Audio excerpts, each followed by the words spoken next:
Vero Beach police are searching for these two missing children and their father, who is a suspected murderer. Police say the children are likely with Edward Giovanni Gudardo Gamez, who's accused of a deadly shooting last week near Vero Beach High School. Ari Height joins us live. Ari, police say they consider this man armed and dangerous.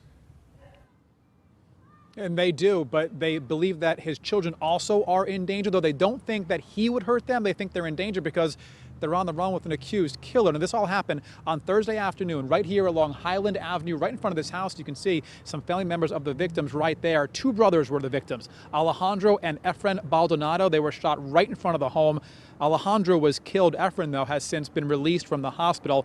Let me show you the man police say is responsible. His name, like you said, Edward Giovanni Guardado Gamez. Police say the motive for the shooting appears to be a fight over a woman. Police tell me Gamez knows he's wanted and he's on the run with his girlfriend and their two children. Their children are 4-year-old Edward and 1-year-old Lizette. Police do not know which direction they may have run. And again, this shooting happened on Thursday about 3 p.m., broad daylight. They say Gamez drove up, fired the shots, and then drove away, killing one man. They say this is a guy they need to locate, especially for the safety of those children. Yeah, it's absolutely important to find him, to get him off the street. As far as we know, he's still armed. To separate the children, albeit it may be their father, but you know, we have to make sure he's brought to justice. And police say Gamez does not have a violent history at all, just one arrest a couple of months ago for a DUI. That was up in Fellsmere. But again, they do consider him right now armed and dangerous. If you see him, if you see those children or the girlfriend, please call 911. That is the very latest reporting from Vero Beach. Ari Height, WPBF 25 News. Ari, thanks. Now to an incredible story from the Treasure Coast. A car plunged straight into a canal, and a 16-year-old sprang into action and saved a 2-year-old's life. Andrew Rozier has more on that dramatic rescue from Indian River County. I was just destined to try to get the baby to shore as soon as possible.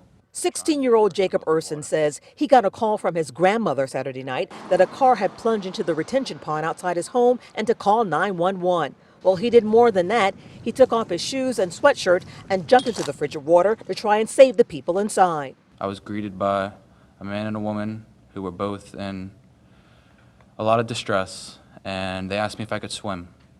And I told them yes, I'm a pretty active swimmer. I took junior lifeguard training, and they asked me if I could swim their baby back. At one point, Jacob didn't know if he was going to make it to shore. I just kept telling myself I'm going to make it if I keep pushing, I keep pushing. Jacob, who is also a member of the Sheriff's Explorers Youth Group, wasn't alone. 4 other deputies jumped into the pond Saturday night to help. Immediately saw that the car was sinking. I could see him coming back with the baby, and he was obviously tired. I grabbed the baby. It was starting to choke on its water. I guess it swallowed some water on the way down. It was having trouble with breathing. Put it on its stomach, started smacking its back. It coughed up a lot of the water. 2-year-old Serenity Pascal made it to shore thanks to 16-year-old Jacob, but her father, Devontae Pascal, went under. The dive team recovered his body. His family says he passed away Sunday. There was also a woman inside that car. Deputies managed to get her ashore. She's recovering tonight. As far as how that car ended up in the pond in the first place, FHP is investigating. In Gifford, Angela Rozier, WPBF 25 News. What a moving story, Angela. Thank you. Jury selections underway in the federal lawsuit filed by a local man who was shot by a Palm Beach County Sheriff's deputy.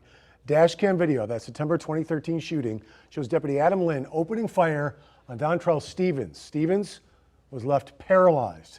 The Deputy Lynn stopped Stevens. As you can see, he was on a bicycle for a traffic offense and wound up shooting him 4 times because he thought Stevens had a gun in his hand. It turned out to be a cell phone. Lynn has since been cleared by local prosecutors in the sheriff's office and was promoted to sergeant. Green Acres police are asking for your help identifying 2 suspects in a home invasion over the weekend. It happened at East